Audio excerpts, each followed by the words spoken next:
برادران اسلام، السلام علیکم ورحمۃ اللہ وبرکاتہ۔ آپ حضرات سے گزارش کی جاتی ہے کہ قرآن کریم کی تلاوت، ترجمہ، تفسیر خود بھی سنیں اور اپنے عزیز و اقارب تک پہنچائیں تاکہ آپ لوگ صدقہ جاریہ کے مستحق بنیں۔ اعوذ باللہ من الشیطان الرجیم،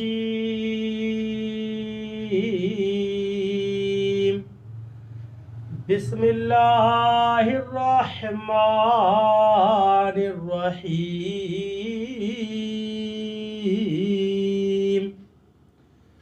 وما خلقت الجن والانس الا لیعبدون۔ ترجمہ کنز الایمان۔ اللہ کے نام سے شروع جو نہایت مہربان رحم والا۔ اور میں نے جن اور آدمی اتنے ہی لیے بنائے کہ میری بندگی کریں۔ ترجمہ کنز العرفان۔ اور میں نے جن اور آدمی اسی لیے بنائے کہ میری عبادت کریں۔ وما خلقت الجن والانس الا لیعبدون۔ ارشاد فرمایا کہ میں نے جنوں اور انسانوں کو صرف دنیا طلب کرنے اور اس مطلب میں منہمک ہونے کے لیے پیدا نہیں کیا، بلکہ انہیں اس لیے بنایا ہے تاکہ وہ میری عبادت کریں اور انہیں میری معرفت حاصل ہو۔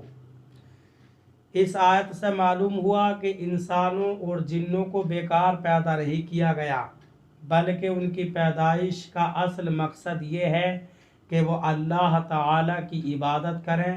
ایک اور مقام پر اللہ تعالیٰ ارشاد فرماتا ہے، سورہ مومنون آیت نمبر 115، أَفَحَسِبْتُمْ أَنَّمَا خَلَقْنَاكُمْ عَبَثًا وَأَنَّكُمْ إِلَيْنَا لَا تُرْجَعُونَ۔ تو کیا تم یہ سمجھتے ہو کہ ہم نے تمہیں بیکار بنایا اور تم ہماری طرف لوٹائے نہیں جاؤ گے؟ اور سورہ ملک آیت نمبر 1 اور 2 میں ارشاد فرماتا ہے، تبارک الذی بیدہ الملک وہو علی کل شیء قدیر، الذی خلق الموت والحیاة لیبلوکم ایکم احسن عملا وہو العزیز الغفور۔ بڑی برکت والا ہے وہ جس کے قبضے میں ساری بادشاہی ہے اور وہ ہر چیز پر قادر ہے، وہ جس نے موت اور زندگی کو پیدا کیا تاکہ تمہاری آزمائش کرے کہ تم میں کون اچھے عمل کرنے والا ہے، اور وہی عزت والا بخشش والا ہے۔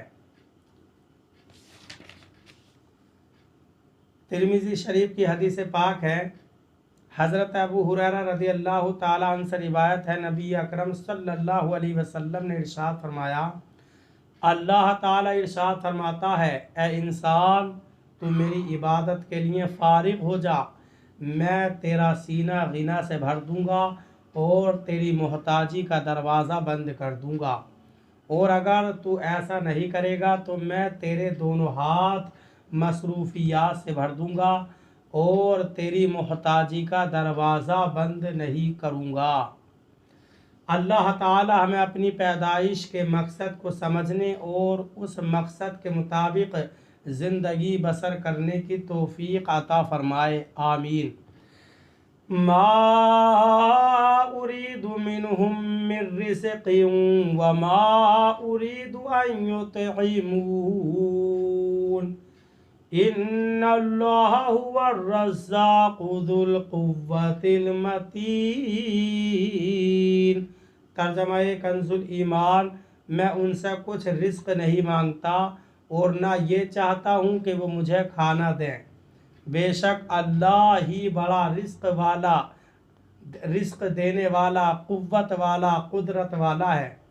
ترجمہ کنز العرفان، میں نے ان سے کچھ رزق نہیں مانگتا، میں ان سے کچھ رزق نہیں مانگتا اور نہ یہ چاہتا ہوں کہ وہ مجھے کھانا دیں، بے شک اللہ ہی بڑا رزق دینے والا، قوت والا، قدرت والا ہے۔ وما اريد منهم من رزق، میں ان سے کچھ رزق نہیں مانگتا۔ اس آیت اور اس کے بعد والی آیت کا خلاصہ یہ ہے کہ اللہ تعالیٰ کی اپنے بندوں کے ساتھ عادت کریمہ ایسی نہیں ہے جیسی بندوں کی اپنے غلاموں اور نوکروں کے ساتھ ہے، کیونکہ بندے اپنے پاس غلام اور نوکر اس لیے رکھتے ہیں تاکہ وہ معاشی معاملات میں ان کی مدد کریں، جبکہ اللہ تعالیٰ کی شان یہ ہے کہ وہ رزق یا کسی بھی معاملے میں بندوں کا محتاج نہیں، بلکہ ہر ایک کو رزق دینے والا اللہ تعالیٰ ہے اور سب کی روزی کا کفیل بھی وہی ہے، اور نہ ہی اللہ تعالیٰ بندوں سے یہ چاہتا ہے کہ وہ اس کی مخلوق کے لیے کھانا دیں۔ بے شک اللہ تعالیٰ ہی بڑا رزق دینے والا ہے، وہی ہر کسی کو رزق دیتا ہے، وہ قوت والا ہے، اسی لیے مخلوق تک رزق پہنچانے میں اسے کسی کی مدد کی ضرورت نہیں، اور رزق پیدا کرنے پر قدرت رکھنے والا ہے، سب کو وہی دیتا ہے اور سب کو وہی پالتا ہے۔ فَإِنَّ لِلَّذِينَ ظَلَمُوا ذَنُوبًا مِثْلَ ذَنُوبِ أَصْحَابِهِمْ فَلَا يَسْتَعْجِلُونَ فَوَيْلٌ لِلَّذِينَ كَفَرُوا مِنْ يَوْمِهِمُ الَّذِي يُوعَدُونَ۔ ترجمہ کنز الایمان، تو بے شک ان ظالموں کے لیے عذاب کی ایک باری ہے جیسے ان کے ساتھ والوں کے لیے ایک باری تھی، تو مجھ سے جلدی نہ کریں، تو کافروں کی خرابی ہے ان کے اس دن سے جس کا وعدہ دیے جاتے ہیں۔ ترجمہ کنز العرفان، بے شک ان ظالموں کے لیے عذاب کا ایک حصہ ہے جیسے ان کے ساتھیوں کے عذاب کا حصہ تھا، تو یہ مجھ سے عذاب مانگنے میں جلدی نہ کریں، تو کافروں کے لیے ان کے اس دن سے خرابی ہے جس کی انہیں وعید سنائی جاتی ہے۔ فَإِنَّ لِلَّذِينَ ظَلَمُوا، تو بے شک ظالموں کے لیے، ارشاد فرمایا کہ بے شک ان ظالموں کے لیے جنہوں نے رسول کریم صلی اللہ علیہ وسلم کو جھٹلا کر اپنی جانوں پر ظلم کیا، ایسے ہی عذاب کا ایک حصہ ہے جیسے سابقہ امتوں کے کفار کا عذاب اور ہلاکت میں حصہ تھا، جو کہ انبیاء اکرام علیہم السلام کو جھٹلانے میں ان کے ساتھی تھے، لہٰذا اگر میں نے ان سے قیامت تک کے لیے عذاب